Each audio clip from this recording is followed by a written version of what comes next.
अस्सलाम वालेकुम friends, welcome back to my YouTube channel daily tips with Asma. Atiqur Rahman नाम का शुमार लड़कों के नामों में होता है। अतीकुर रहमान एक इस्लामी नाम है।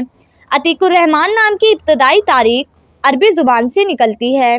अतीकुर रहमान नाम के लड़कों के लिए खुशकिस्मत नंबर 1 माना जाता है। अतीकुर रहमान नाम के लड़के बहुत मजाकिया होते हैं। अतीकुर रहमान नाम के लड़कों के लिए खुशकिस्मत दिनों में मंगल और जुम्मे का दिन शामिल है। अतीकुर रहमान नाम का मतलब है बुजुर्ग, पुराना। अतीकुर रहमान नाम के अफराद के लिए मुवाफिक पत्रों में सब्ज़ कीमती पत्थर शामिल हैं। अतीकुर रहमान नाम के लड़कों में ज़्यादातर हंसमुख लड़के पाए जाते हैं। अतीकुर रहमान नाम के अफराद के लिए मुवाफिक रंगों में नीला और सफ़ेद रंग शामिल है।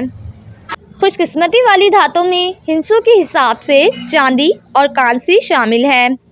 फ्रेंड्स, अगर आप अपने नाम का मतलब जानना चाहते हैं तो कमेंट बॉक्स में अपना नाम लिखें। इंशाल्लाह हम आपके नाम की वीडियो ज़रूर बनाएंगे। Thanks for watching. अल्लाह हाफिज़।